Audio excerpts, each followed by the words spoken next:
I'm here in the longest artificial beach in the entire country, and how spectacular it is. Look at this golden sand. I have no idea where it was imported from, but I don't think it was imported from the UK. Fact check me on this. I'll put some text up if this is true or not. What an amazing beach. Oi. It's just so nice. Oi! Oi, you! What? Oi! Oi, come here! Oi! Oi! Hello. We've got a lovely short little dinky pier, and as much as I would say that I mean, there's nothing really on it, to be honest.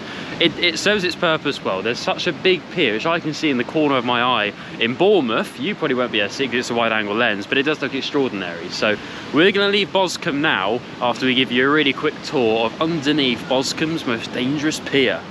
Can't think of anything that would make you want to watch more than that. Boscombe's only pier, may I point out. Boscombe's only and most dangerous pier. Anyways, I'm joined by the local guide of Bournemouth. Would you like to introduce yourself? Hello, I'm back. Let's go.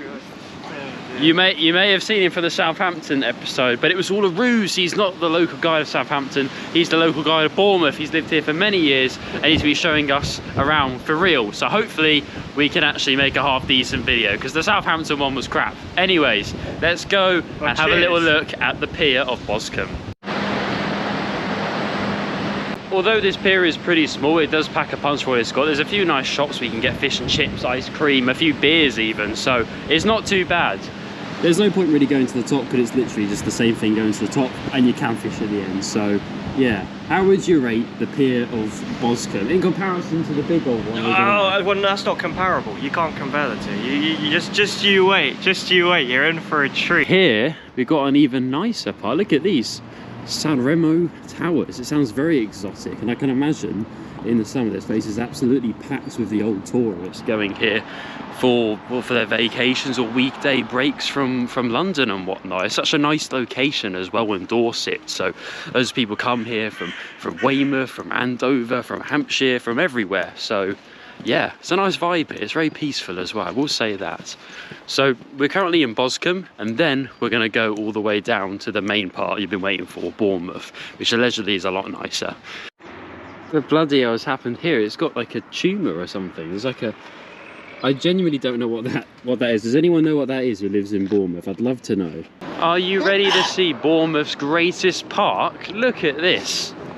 Not an ounce of litter, no rife bird attacks like the one in Southampton. Well, the pigeon just tried to attack me. Where the pigeon just tried to attack you, but minus that, we'll gloss over that. It's a very nice park. What do you think about the park situation in Bournemouth in comparison to, say, like Southampton or somewhere like that? I mean, as you say, it's a lot cleaner, I'll give it that.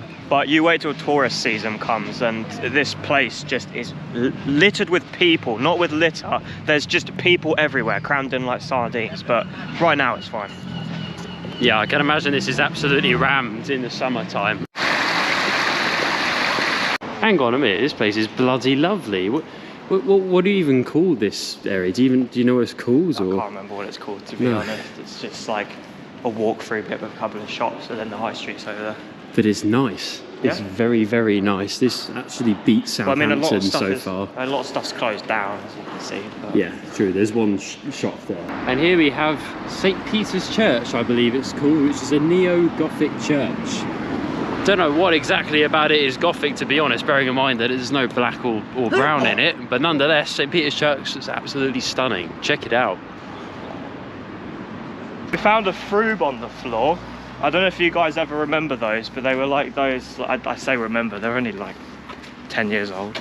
But they're like those yogurts, and they got like the little like thing where you like peel them off, but they never used to peel off the whole way, and you try to like squeeze them in your mouth, you know, like a little bit of and then it wouldn't work, so then you'd just get it everywhere. You know what I mean? Come on, you must know what I mean. So basically my point is that Boscombe has an issue with littering. That's the Bournemouth Pavilion.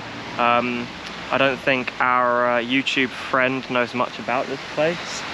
I know limited information, but I know that it was founded in 1929. It's a nice little theatre, you know, they do shows. They had Chitty Chitty Bang Bang on the other day, and they had the Chitty Chitty Bang Bang outside the front of the building the other day.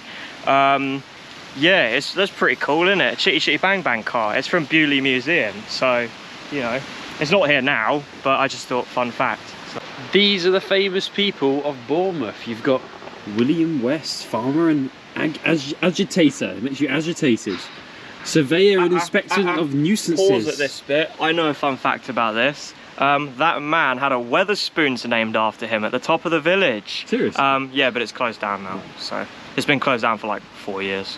But George Eliot, Captain Lewis, Bournemouth, Reverend Alexandra, Georgina the Talbot. famous people of Bournemouth.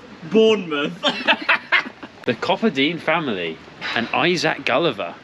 Who would have thought there's so many well-known family names here in Bournemouth? And look at the Botanical Garden, look at the Ferris wheel. I like this place. Don't get me wrong, is it run down in areas? Absolutely. And I'd love to make the video and all of that, but I also would hate to make the video and all of that. I just want to do something that's a little bit different. And to be honest, there you go. Famous people of Bournemouth. I don't even know what I'm talking about. Well, as somebody who has genuinely lived in this place, genuinely,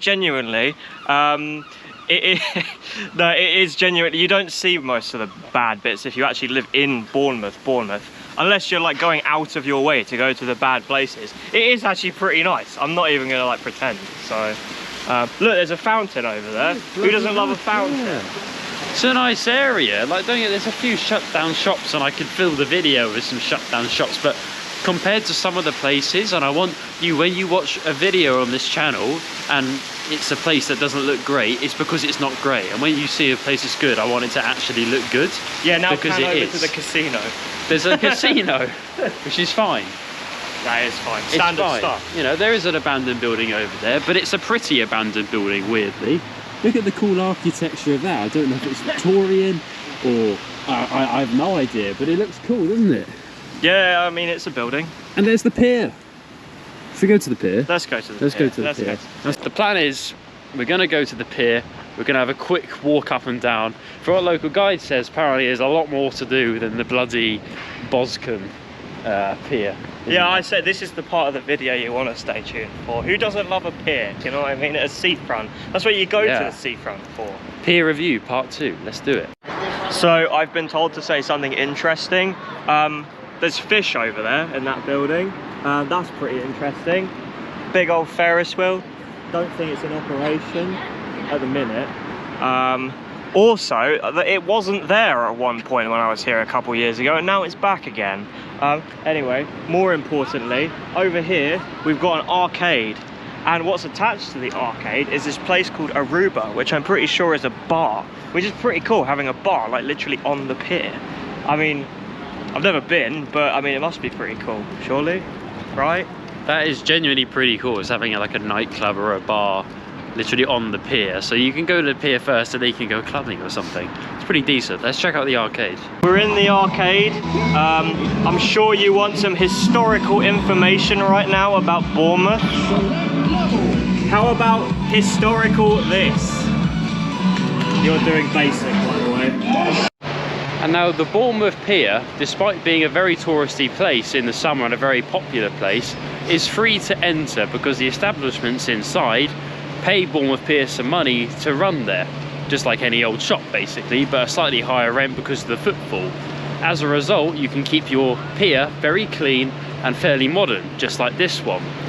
So I'm sick and tired of people saying in my videos, when I go on about piers being charged, and they say, well, how else are they going to make money? Well, most piers in the UK are free, and they're just as good as the ones that are paid for. So the correlation just is not there. Brighton. Exactly. Watch our Brighton video if you haven't seen it before. £2 now, by the way. £2. It's gone up. In the £2. previous video it was £1. It's gone up to £2. Southend's £3. Yeah, it's an absolute disgrace. But Bournemouth, good on you. Hello guys, welcome back to the pier. There's a zip line there. Oh, that looks really not. Look, the sun coming through the sky, and the helter-skelter and the zip line, and some guy has parked on the pier. What do you think of that? It's pretty good. It's pretty. I can imagine in tourist season it's absolutely heaving with people. Yeah, so. and there's no park usually. Yeah. But there you go. There's a cafe. The cafe's pretty nice. Haven't been there myself, but they do 50% off fish and chips on a Friday. Guess what day it is? Well, it's Friday. I think this video is sponsored. Let's go. This video is sponsored by... So before we go any further, I thought I'd point out that that big brown building over there is what's called the International Centre, and it's basically just a big old conference building, and they do like concerts and things there, and like the university graduations happen there and things like that. But I thought you guys would complain if I didn't talk about it. Don't you agree? They always complain. Here we are in the oldest beach hut in all of England. It was established back in the day in 1909. What a cool place. I mean, you just think about how many people have been in here, how many people have gone into the design of the place, and look how many of them there are. And beach huts are such an integral part of the UK holiday. So many people from London, for example, rent these things to either stay in for a night for the particular big luxury ones, but mainly so you can store stuff in and have somewhere to chill after a nice day at the beach. So yeah, pretty cool bit of history actually.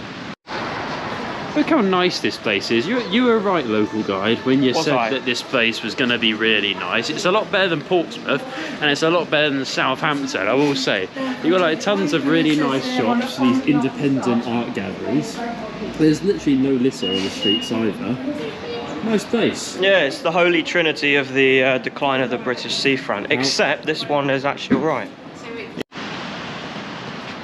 Here we are, right, the zigzag as they call it, as the locals call it here.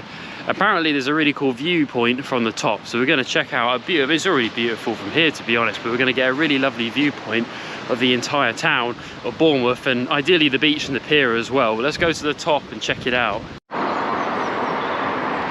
I know it's a kind of cloudy day, but I just wanted to show you the viewpoint up here. Look how amazing this place is. Longest artificial beach in the entire country, Victorian architecture, and a pretty badass pier.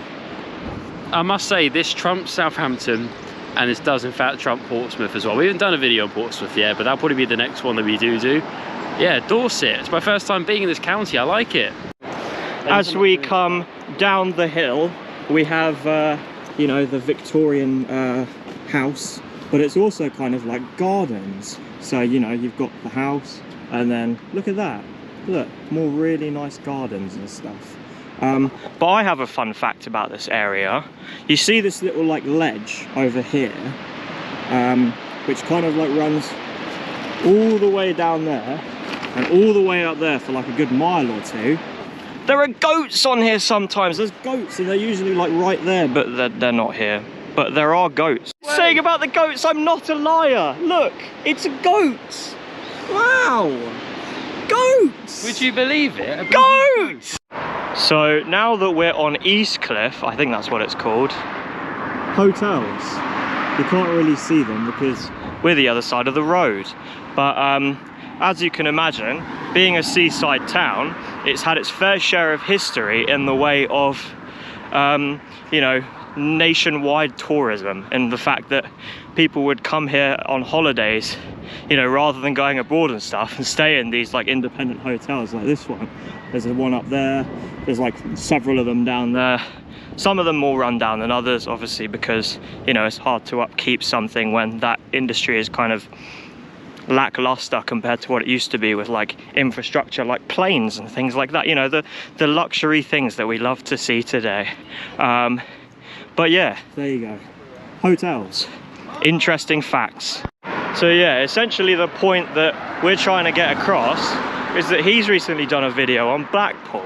And obviously with the hotels and things like this is probably somewhat comparable as a holiday destination to like the Blackpool of the South from like a very long bygone era. But difference is the hotels look like that. You know, you wouldn't get that in Blackpool. But yeah, that's essentially my point, is that you get a lot of like tourists, you know, coming from inland to have a nice little beach holiday, and they stay in lovely places such as this. So yeah, it's not all doom and gloom. It's not all doom and gloom. Not all doom and gloom. I like it. It's a really nice place. Red arrows, ain't that cool? Look. Although I will say it is a memorial, so maybe that was a little bit, but yeah, it's a really nice meal. I actually do quite like it. It's pretty. Bloody hell, guys, we found a bloody bird sanctuary here. This is pretty cool. It's free to enter as well, and they've got all sorts. He is a parrot enthusiast, may I add, so he's very passionate about this. If I give it money, it will talk apparently. Hang on, let's try this. This sounds interesting, isn't it? If he gives it money, apparently it's going to talk. Look, it says, and I'll talk to you. Insert £1 coin or tap card. No! My card got declined. Are you ready for a sophisticated Wetherspoons review time? It's the first time we've done this on the channel, and today is the day we do it. So local guide says, allegedly, this Wetherspoons, what is the name of it again? What? Mary Shelley? Mary Shelley. Apparently this is the best pub in all of Bournemouth. No, and allegedly... no, don't skew my words, that's not what I said. It just has a certain local delicacy that only some people might be familiar with. And, well, I'm not, because I'm driving, and I'm not a drink driver, but he is going to try this local delicacy for you right now. And let me tell you what it is. It is something so vile and so disgusting. Yeah, you don't even want to watch it, but yeah, let's get into it. And in true fashion, look what's arrived. So, yeah, apparently this pub has something to do with Frankenstein. This looks like a Frankenstein drink, so here we go. It's midday, by the way. Oh god. Oh god, I forgot the aftertaste is horrible. How do you feel about this? I thought this is a really bad idea, man. Can I just say the aftertaste on that is horrible, like it burns your throat. Out of 10. I don't need 2, maybe 3. So, since he has to drive his car, we're gonna make him do food review. Food review. I don't want to do this at all. Food review. You have now eaten the panini. What's your opinions? It tastes like a cheese and tomato panini, mate. I don't know what else you want me to say. Yeah, but on a scale of 1 to 10 of panini satisfaction. 6. That's alright. Yeah, that's alright. So far you said it's hot. Is that an actual small fish and chips? Because that is the skinniest fish and chips I've ever seen in my entire life. That is a small fish and chips, yes, and it cost me nearly £10. But It's actually a disgrace. it's alright. It's edible, I guess. And we got to try the local delicacy, which my throat still hurts. So, cheers.